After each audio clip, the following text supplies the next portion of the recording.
Olá, eu sou Matheus Taza da Neo Investimentos, com o relatório de desempenho do Neo Navitas Seleção nesse mês de setembro. O fundo apresentou um desempenho negativo de 2,05% contra o Bovespa, que teve uma queda de 4,8%. No acumulado do ano, a bolsa cai 18,20% e o fundo está com desempenho negativo de 10,57%. Com relação ao mercado internacional e local, os principais eventos que dirigiram aí o mercado nesse mês de setembro, a gente teve o seguinte: no mercado internacional, as principais bolsas americanas e europeias tiveram uma performance bem negativa ao longo do mês, com destaque para a realização que o setor de tecnologia sofreu.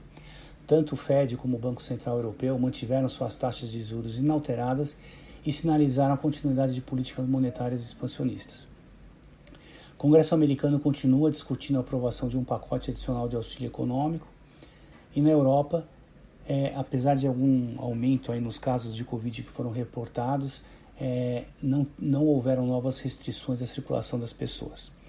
No mercado doméstico, a discussão em relação ao teto de gastos do governo, criação de novos impostos e a discussão sobre a renda cidadã impactaram o mercado negativamente, com o aumento da preocupação em relação ao rigor fiscal do governo. Além disso, no campo político foi encaminhada ao Congresso a proposta de reforma administrativa. Com relação ao Banco Central, ele manteve as taxas de juros inalteradas em 2% ao ano. E a notícia positiva que a gente teve ao longo do mês foi que as revisões do PIB, para esse ano de 2020 foram revistas para cima, e da inflação também, A inflação daí também não é tão positiva a notícia, mas também foram revisadas para cima, principalmente por causa da pressão de alimentos que a gente está sofrendo aí, que está todo mundo observando. O PIB do segundo trimestre foi anunciado, caiu 11,4%, com destaque negativo para os setores industriais e de serviço. E por fim, o auxílio emergencial foi prorrogado em mais 4 parcelas e teve seu valor reduzido de R$600 para R$300 por mês. Com relação à carteira, a gente teve 2 alterações importantes.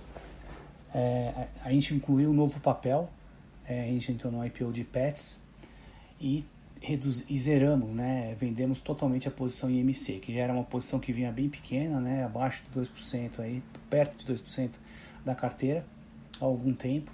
Então a gente decidiu zerar a posição IMC. E além disso a gente fez um pouco de caixa também com os outros papéis da carteira, reduzimos um pouco cada um para montar a posição em Pets. As 4 maiores posições da carteira são Magazine Luiza com 8,3%, Duratex, B3 e Klabin, que estão todas muito próximas de 7,5% na carteira. Olhando a atribuição de performance, a gente teve 2 papéis que foram responsáveis, contribuíram muito positivamente para o desempenho da carteira esse mês, apesar do fundo ter tido um desempenho negativo, que foram a Localiza e a Duratex.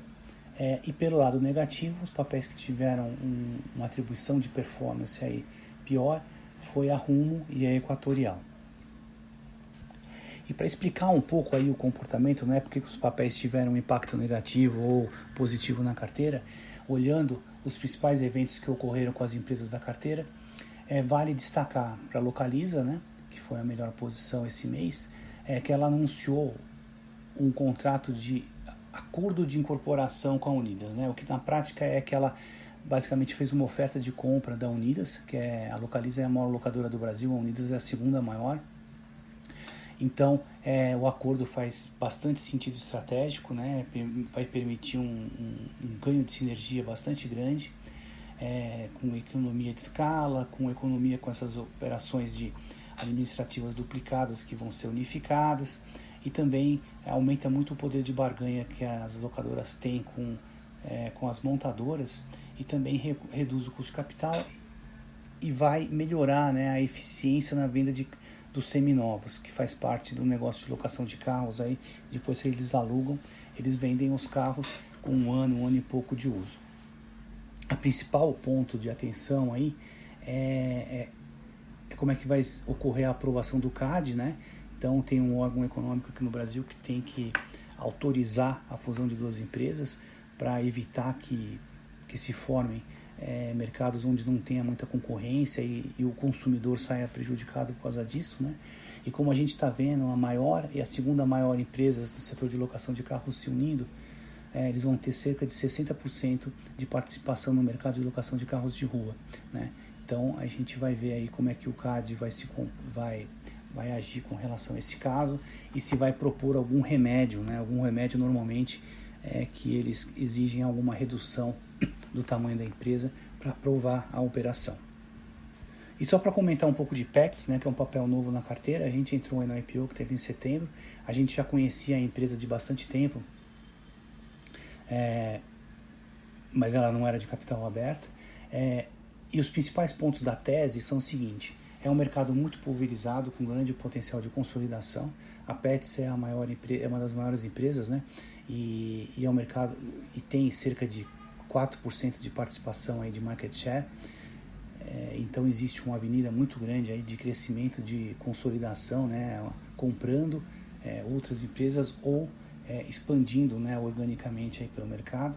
E existe uma tendência secular de crescimento nesse setor, né, assim como a gente vê no envelhecimento da população, né, a tendência na humanização dos pets, né, que a gente já observou na Europa e nos Estados Unidos, é uma coisa que a gente espera que também tenha acontecido e que vai continuar acontecendo aí no Brasil.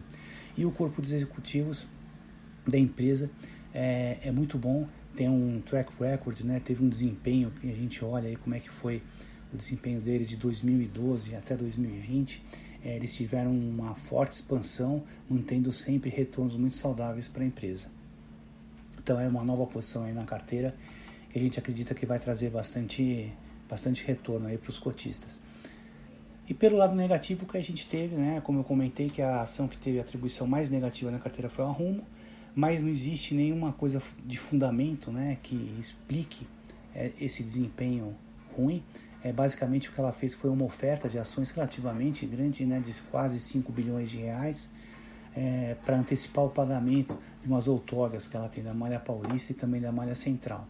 Isso trouxe um ganho, né, para a empresa significativo de quase 10% do valor de mercado que ela tinha antes da oferta, mas como era uma oferta relativamente grande, acabou impactando um pouco, né? Isso é uma coisa natural do mercado, em que quando vem uma venda grande de ações para o mercado, você acaba vendendo a sua posição para depois recompor, né, nessa oferta. Então essa oferta aconteceu mais para o final do mês e acabou afetando um pouco o desempenho da ação ao longo de setembro. Bom, essas são as coisas mais importantes que tinha para comentar aí sobre o fundo nesse mês, e até o mês que vem aí, quando eu volto para falar como é que vai ser esse mês de outubro para vocês. Até mais.